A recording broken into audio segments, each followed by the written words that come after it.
Réplique à Dr Sylvain Nguessan quand la posture idéologique brouille la lecture stratégique.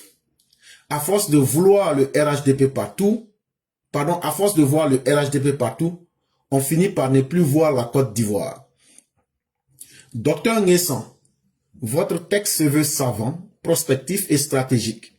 En réalité, il est traversé par une confusion fondamentale entre analyse de défense nationale et règlement de comptes partisans. Et c'est précisément là que le bas blesse.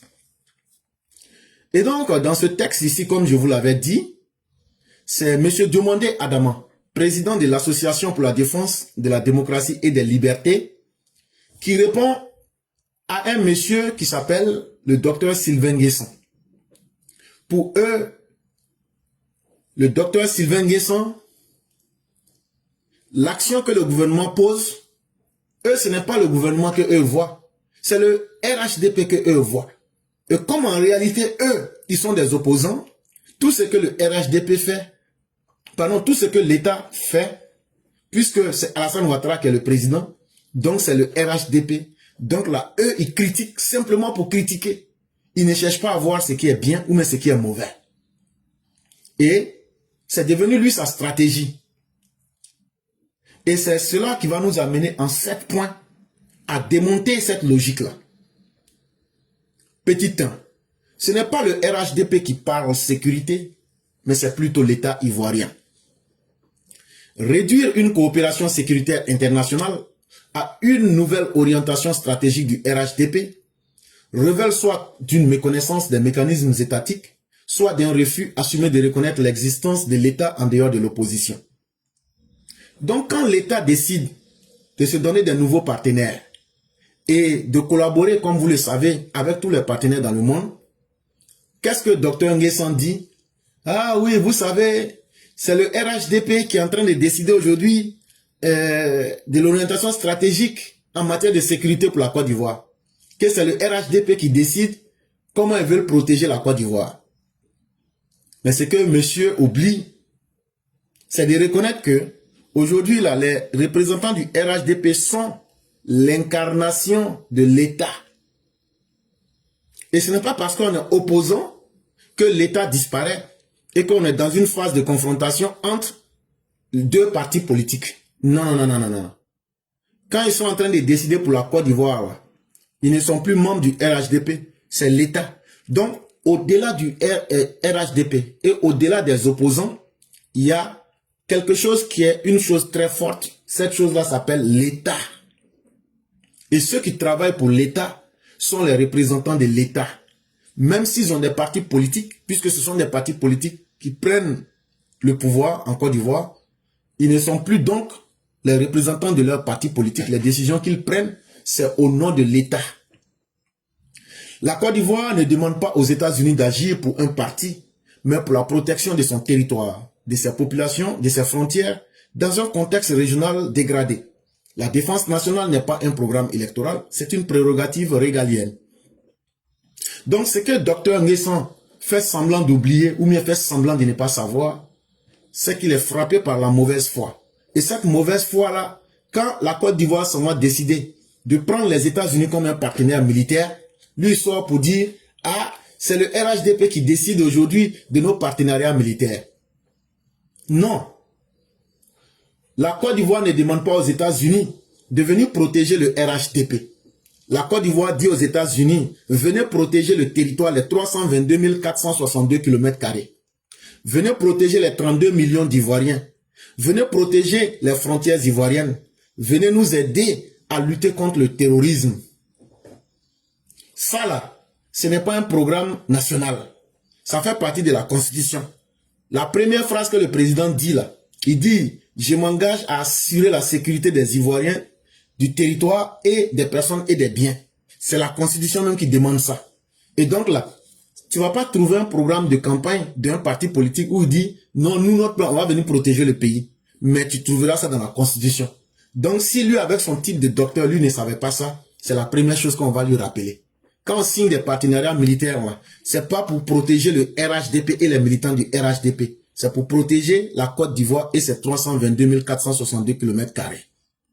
Mais comme lui, le docteur Nguessan, veut être dans la manipulation, on va ouvrir ses yeux avec un français facile et simple. Soit il ne connaît pas comment l'État fonctionne, on va lui expliquer ça proprement, ou bien il est dans la manipulation, on va aussi le désavouer et le désenvoûter devant tout le monde en expliquant ça comme pour les enfants. Et cela doit l'amener à se poser la question, à quoi sert donc lui son doctorat? Parce que si son doctorat c'est pour venir manipuler les gens, nous, on va venir ici pour enlever les écailles pour montrer la vérité aux gens. Donc la première vérité qu'on lui dit, quand on est au pouvoir là, on ne vient pas, on ne signe pas des partenariats militaires pour protéger ses militants, mais c'est pour protéger le pays. Ça fait un. La deuxième chose que le docteur Nguessan doit savoir, la longueur de la frontière nord n'est pas une découverte intellectuelle. Oui, la frontière fait plus de 1100 km. Oui, elle est poreuse. Oui, elle est complexe. En saison sèche comme en saison des pluies. Mais il faut encore que nous rappelions que c'est précisément pour cette raison que la coopération technologique, satellitaire, aérienne et informationnelle existe. Souligner la difficulté pour ensuite suggérer implicitement l'impuissance revient à confondre diagnostic et fatalisme. Un État sérieux anticipe et ne dénonce pas. Dans les propos du docteur Nguessan, il se joue les Einstein comme si c'est lui aujourd'hui qui nous découvre qu'on a des problèmes. On a 1100 km de frontières avec les Burkina, le Mali, et les frontières, les gens passent, les gens rentrent, et ça devient difficile. Quand il pleut, c'est un problème. Quand on est en saison, c'est un problème. Et donc là, il nous découvre tout un tas de problèmes, et malheureusement, il n'arrive pas à donner de solutions. Pour un docteur qui peut être quelqu'un qui sait voir les problèmes, mais qui critique ceux qui donnent des solutions. Le gouvernement qui trouve des solutions en signant des partenariats, en signant des accords militaires, en utilisant les technologies de la dernière génération. Est-ce que ce régime-là n'est pas mieux qu'un docteur qui vient pour bavarder? Parce que lui, Nguessan, là, nous on connaît, nous on sait que la Côte d'Ivoire fait 322 462 km². Nous on sait que la frontière nord, là, ça fait 1100 km. Nous, on sait que les frontières, les gens rentrent là-bas. Si lui ne savait pas là, nous, on parle de ça ici tous les jours. Donc là, il ne nous apprend rien. Si peut-être ça, c'est une découverte pour lui là, c'est que lui, vraiment, il doit se demander à quoi son titre de doctorat a réellement servi. Parce que c'est que même on sait déjà au cours préparatoire, deuxième année là, c'est que lui maintenant, avec son doctorat là, c'est maintenant que lui se rend compte de cela.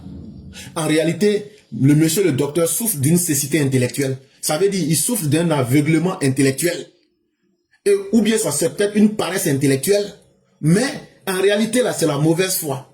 Parce que malgré qu'il a ce gros diplôme là, il est aveuglé par la haine d'être un opposant.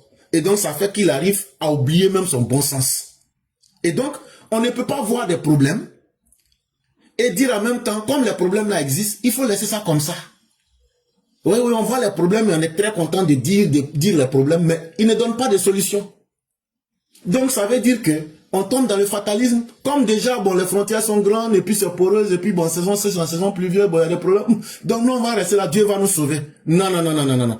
Un État qui se respecte comme l'État de Côte d'Ivoire actuellement sur Alassane Ouattara, nous là, c'est effectivement à cause de ces problèmes-là qu'on allait choisir des partenaires militaires, qu'on allait choisir les technologies de dernière génération, qu'on a placé des satellites, qu'on a placé aujourd'hui tout système aérien et aujourd'hui tout système d'information pour essayer de contrecarrer la menace djihadiste.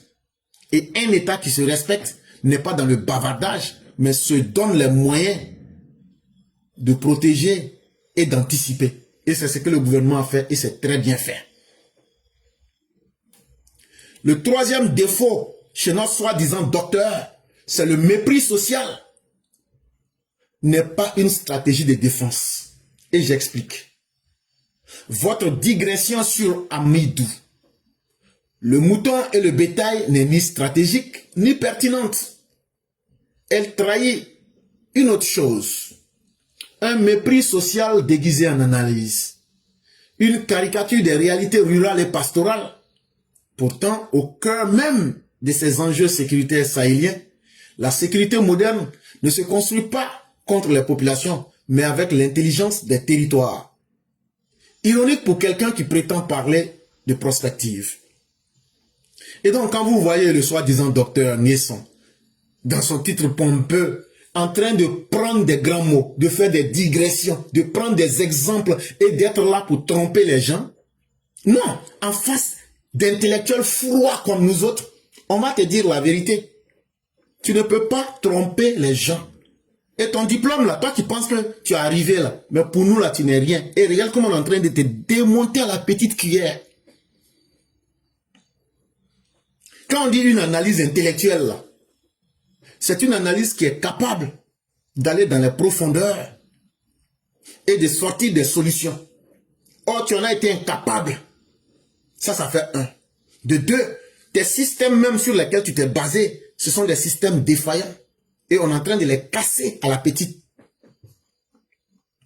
Mais il y a quelque chose d'autre que tu trahis. Quand dans tes digressions, tu utilises le nom Amidou, le mouton, le bétail.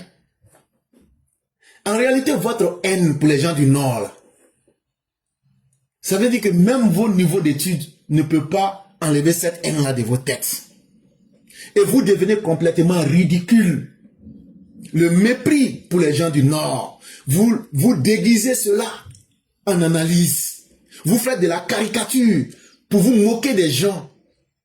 Et donc, ces gens-là ne méritent-ils pas qu'on puisse aussi leur venir en aide? Ces gens-là ne méritent pas qu'on fasse la sécurité pour elles? Mais ces gens que vous négligez là, nous on va travailler avec ces gens. On va travailler avec l'intelligence de leur territoire, là où ils sont. Parce que ces gens-là, ils connaissent leur territoire. C'est des gens qui méritent de vivre. C'est des gens qui payent les impôts. Et quelqu'un qui prétend parler pour faire de la prospective et proposer des solutions, c'est vraiment le ridicule. Et vous vous taxez vous-même d'un ridicule sans limite. Et là encore, notre docteur, en quatrième point, se joue les souverainistes. Mais est-ce que être souverain, c'est se retirer de tout le monde? La souveraineté ne signifie pas s'isoler. Agiter à l'avant le chiffon rouge des plaintes sous-régionales et le débat sur la souveraineté révèle d'un discours daté et de paresseux. La souveraineté au XXIe siècle, ce n'est pas refuser la coopération. C'est de choisir ses partenaires, définir ses priorités et garder la maîtrise politique de ses propres décisions. La Côte d'Ivoire ne délègue pas sa souveraineté, elle renforce sa capacité de décision. Voilà un soi-disant docteur qui est tellement incapable de donner des réflexions. Et donc voilà un diplôme qui ne fait vraiment pas honneur. Parce que pour un docteur, nous parler de souveraineté et nous dit le Burkina, le Mali se plaignent, non, la souveraineté. Chaque État est libre de prendre le modèle qu'il veut, ça fait un. Et ce que le docteur ne sait pas là, c'est qu'aujourd'hui les États comme le Mali, le Burkina là, qui assurent la sécurité de leur président, qui aujourd'hui assurent la sécurité de leur pays, ce sont des mercenaires. Est-ce qu'un État où les dirigeants et le pays sont gardés par des mercenaires, est-ce que cet État est souverain? Ça veut dire si les gens de Wagner là, disent aujourd'hui qu'ils ne veulent pas assimiler Ibrahim Kaka là, ils peuvent l'enlever. Est-ce que c'est ça qui est un gouvernement souverain? Est-ce que Wagner et tout ce qui... Est-ce qu'ils ne font pas ce qu'ils veulent dans le pays? Est-ce qu'ils ne massacrent pas les populations de ces pays-là? C'est ça que vous appelez souverain, un pays où les habitants ne sont pas protégés par leur armée, où ce sont des mercenaires qui viennent imposer leur loi. L'armée du Mali elle-même, les mercenaires même font ce qu'ils veulent sur l'armée du Mali. Donc, allez prendre vraiment des exemples banals, des exemples qui font honte. Cher docteur, vous êtes en train de nous dire que avec votre gros doctorat, vous êtes un partisan des discours périmés, mais surtout un adepte des réflexions intellectuelles basées sur la paresse. Vous êtes un intellectuel paresseux. Vous prenez les ragots des réseaux sociaux pour les répéter, les plaintes sous-régionales. Mais on ne dirige pas un État souverain avec les plaintes sous-régionales. Des dirigeants qui sont des dirigeants sérieux comme le régime d'Alassane Ouattara, c'est ceux qui assurent leur souveraineté en coopérant avec les autres nations, en choisissant leurs partenaires, en définissant nos priorités, mais surtout en gardant nos décisions. C'est nous-mêmes on prend la décision de choisir qui on veut. C'est nous-mêmes on décide comment on veut se protéger. Et est-ce qu'aujourd'hui en Côte d'Ivoire, là, c'est l'armée, c'est pas l'armée ivoirienne qui protège le président? Montrez-moi un Ivoirien qui dit il y a une armée étrangère qui le protège aujourd'hui. On connaît le nom de tous nos chefs militaires. Donc, un État qui veut être souverain, là, cet État-là prend des décisions pour lui-même, décide pour lui-même et se donne les moyens d'atteindre ses objectifs. C'est ça un État souverain. Parce que cet État prend les décisions pour renforcer sa propre capacité. Or, quand vous regardez aujourd'hui les décisions prises par Assimi, par Ibrahim Kaka et autres, ce sont des décisions qui sont basées sur les plaisirs et les caprices des mercenaires qu'ils ont fait venir. Et à notre docteur, j'aimerais lui dire d'aller lire le petit livre de Nicolas Machiavel, où on nous parle des États et des forces en présence. C'est un petit livre, ça ne sera pas difficile. Les différentes forces qu'un État peut prendre pour se protéger là. Il n'a qu'à aller lire seulement des forces mercenaires. Il n'a qu'à lire le paragraphe là. Ça va l'aider à comprendre que son doctorat qu'il a là, ça n'a servi à rien.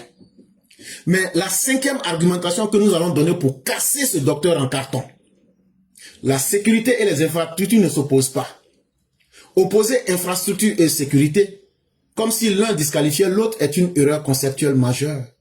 Aucun pays ne consolide son développement sans sécuriser son espace. Aucun port, aucune route, aucun corridor économique ne survit dans un environnement instable.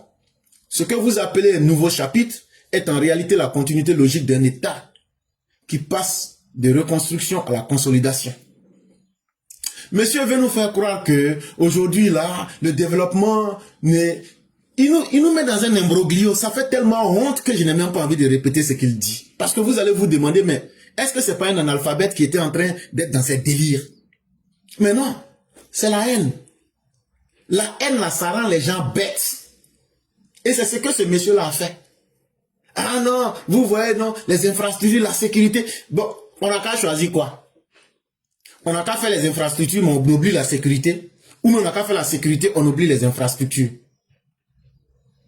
Cher monsieur, c'est une erreur grave de conception que vous faites là. Ni l'un, ni l'autre ne peut disqualifier. C'est-à-dire, un État qui est responsable, ton développement là, ne doit pas t'empêcher de sécuriser ton espace. Donc la Côte d'Ivoire là, non seulement nous avons reconstruit le pays, mais nous allons consolider et renforcer ce développement là.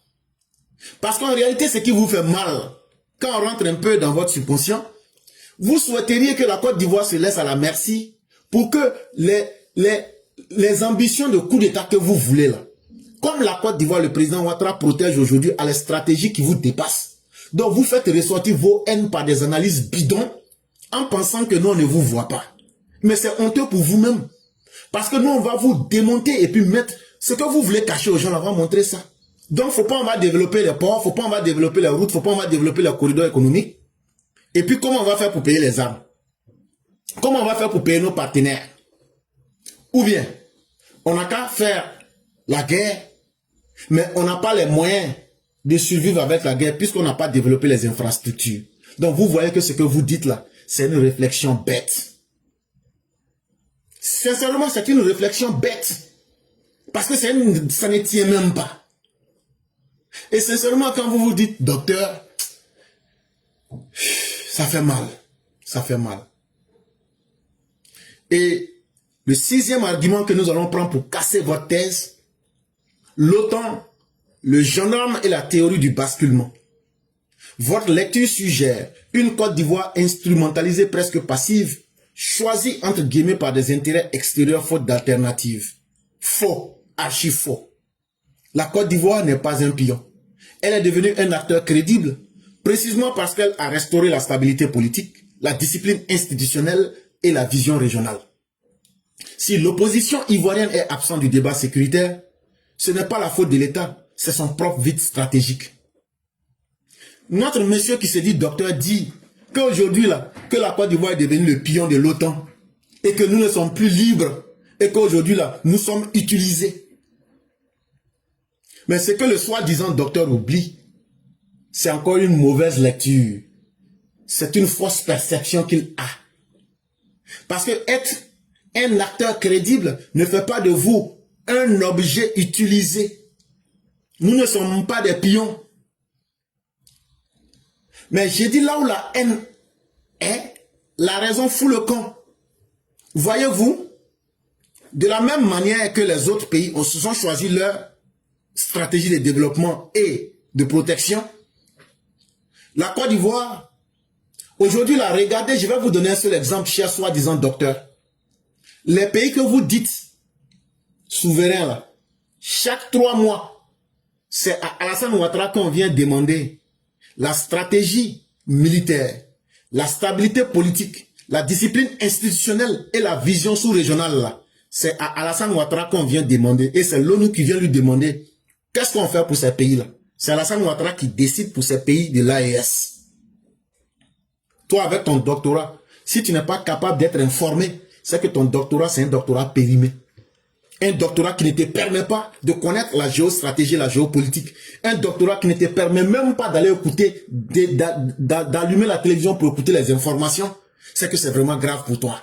Donc, ce qu'il faut savoir, quand tu deviens un acteur crédible, parce que tu as pu mettre tous les moyens de la stabilité politique dans ton pays, comme ce qu'Alassane Ouattara a fait, quand tu as pu mettre la discipline dans tes institutions, et que aujourd'hui nous voyons, quand on entend ce que les grandes institutions disent, que le gouvernement d'Alassane Ouattara fonctionne avec une vision, là, ça fait que les gens viennent vers toi. Parce que tu deviens une nécessité. Tu deviens un objet à partir duquel, puisque tu inspires la confiance, tu inspires la stabilité, et tu es quelqu'un qui a de la vision, tu deviens un partenaire. Être un partenaire, c'est un acte de crédibilité, de confiance, et non être un objet, un pion. Si tu ne savais pas ça, avec ton gros doctorat, mais qui ne sert à rien là, on va te dire ça aujourd'hui. Et si tu vois que des gens comme toi et les opposants ivoiriens, vous faites preuve de vacuité intellectuelle quand il s'agit des débats en Côte d'Ivoire là, vous représentez le vide absolu. Vous êtes inutile à la Côte d'Ivoire avec vos faux diplômes, vos gros faux diplômes là. Vous ne servez rien dans le débat ivoirien là. C'est parce que, 1, la haine vous a aveuglé. 2, les études que vous aviez faites là ne servent à rien dans la réalité. Mais en plus encore, c'est parce que l'État a su prendre les décisions qu'il fallait. Et ces décisions-là viennent montrer aujourd'hui que vous êtes dans un vide stratégique et donc vous ne pouvez que digresser, bavarder. Mais ça ne nous intéresse pas. L'État joue son rôle régalien et c'est ça le plus important. Et donc, le 7e argument que nous allons vous donner, 2030 ne se joue pas contre la Côte d'Ivoire, mais avec elle. Vous êtes venus, vous voyez, non, en 2030, on aura des problèmes, si c'est comme ça là, faut te calmer. Tu n'es pas plus soucieux de l'avenir de la Côte d'Ivoire que quiconque. Tu n'es pas le seul qui vit en Côte d'Ivoire. Et vu déjà que vous ne proposez rien à la Côte d'Ivoire, cela nous permet de dire que vous n'êtes pas en droit de vous inquiéter. Quand des gens ont payé leur diplôme et qu'aujourd'hui veulent venir se la jouer, des gens comme nous vont venir montrer le vide absolu que vous représentez. La honte des intellectuels que vous êtes. On va vous présenter ça. Et donc quelqu'un qui ne propose rien, quelqu'un qui n'aide pas, quelqu'un qui se dit intellectuel, mais qui ne propose rien, qui est dans la critique basée sur la haine et sur la paresse intellectuelle, ce n'est pas à cette personne-là de s'inquiéter pour l'avenir de la Côte d'Ivoire en 2030. Parce que ceux qui décident, ceux qui sont en train de chaque jour faire un travail pour augmenter la capacité sécuritaire, pour augmenter l'économie de la Côte d'Ivoire, eux ils savent déjà qu'en 2030, là, la Côte d'Ivoire sera un État sous la dirigeance du président Ouattara. La Côte d'Ivoire sera un État encore plus stable qu'il ne l'est aujourd'hui. Mais pour arriver en 2030, là, c'est aujourd'hui en 2025 là, qu'il faut prendre les bonnes décisions. Là où vous êtes frappé de paresse, d'inefficacité et de vacuité intellectuelle là, où vous avez un trou noir intellectuel là, c'est en 2025 là, nous on prend les décisions et les bonnes décisions qu'on prend là, ça va nous faire rentrer dans l'an 2030. Donc nous on n'est pas inquiets pour notre avenir, hein. Nous on n'est pas inquiets pour la Côte d'Ivoire, hein. Parce que c'est en 2025 là, que nous on prépare 2030. Mais ce que vous refusez d'admettre, c'est que la Côte d'Ivoire s'y prépare en tant qu'un État, pas en tant qu'une faction. Allié, langage diplomatique, capacité sécuritaire, ce sont les outils d'un État, pas des slogans de partisans. Et tu vas me demander encore, mais comment nous on fait? Mais c'est très simple. Nous devenons aujourd'hui des partenaires dans un monde où le droit international doit rester. Nous ne partons pas à la rencontre du monde comme une nation isolée, mais comme un État organisé. Un État qui a des alliés. Un État qui a un langage diplomatique. Un État qui a la capacité de dire vous pouvez compter sur nous en matière de sécurité dans le monde. Ce ne sont pas des slogans. Ce sont des choses que vous voyez tous les jours. Est-ce que les forces de la Côte d'Ivoire ne sont pas demandées pour maintenir la paix dans le monde? Est-ce qu'aujourd'hui, là, nous ne sommes pas membres non permanents des Nations Unies? Est-ce qu'aujourd'hui, là, nous, on a au moins combien? Nous, on collabore avec tous les grands États de ce monde-là. Est-ce que c'est pas mieux d'avoir des alliés? Est-ce que c'est pas mieux d'être dans la diplomatie internationale? Est-ce que c'est pas mieux d'être un acteur de la sécurité mondiale? Et ça, là, c'est un État qui peut faire ça. Et c'est cet État-là que la Côte d'Ivoire représente. Et c'est avec ce modèle-là que nous allons devenir des partenaires dans le monde libre en 2030. Et donc, en conclusion, cher docteur Nguessan, on peut critiquer un gouvernement, on peut contester un parti, mais on ne peut pas confisquer la sécurité au nom d'une animosité politique. Donc, c'est bien beau quand tu viens parler. Ceux qui ne comprennent pas, ou bien ceux que vous voulez tromper, ils vont se laisser aller dans le discours facile. Mais ça ne prospère pas avec nous.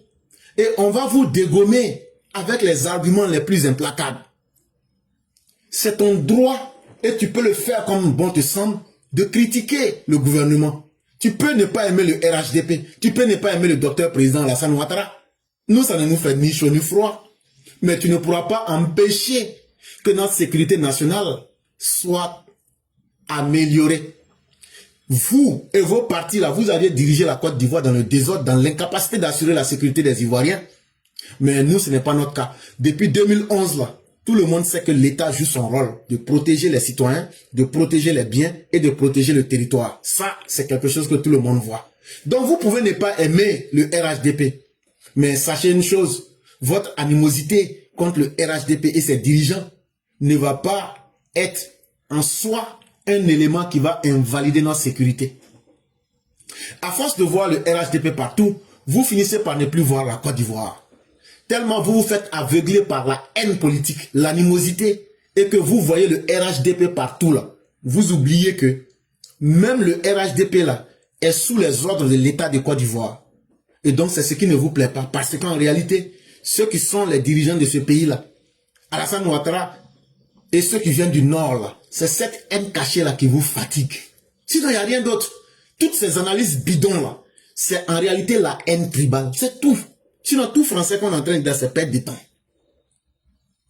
Et c'est là précisément que votre analyse cesse d'être stratégique pour devenir idéologique. Quand tu veux défendre, de la même manière que tu n'aimes pas le RHDP là, tu es libre de défendre les idéologies des opposants. Il faut le faire précisément et clairement. Mais ne le mélange pas avec des sujets sécuritaires, des sujets d'ordre d'intérêt national pour essayer de tromper les gens. Ce n'est pas de l'analyse stratégique, mais c'est plutôt des analyses idéologiques, des analyses pour invalider un État, pour faire plaisir à l'opposition. Et ça, ce n'est pas sérieux. Parce que depuis que la Côte d'Ivoire est Côte d'Ivoire, on n'a jamais confié la défense du territoire à un parti politique. Depuis 1960, là, ce n'était pas le PDC qui protégeait la Côte d'Ivoire, c'était l'État de Côte d'Ivoire. Quand Gbagbo a pris le pouvoir en 2000, c'était pas le FPI qui protégeait la Côte d'Ivoire, c'était l'État de Côte d'Ivoire. C'est de cette même manière quand Alassane Ouattara prend le pouvoir en 2011 là. C'est pas le RDR, RHDP qui protège les Ivoiriens, c'est l'État de Côte d'Ivoire. Et donc, elle appartient à la République. La sécurité là, c'est une question de la République. Et c'est l'État qui est l'incarnation qui fait cette sécurité. Je pense qu'en te donnant les choses aussi clairement et aussi simplement, tu vas te questionner sur le sens de ton diplôme et tu vas apprendre à devenir un peu courageux en termes de réflexion.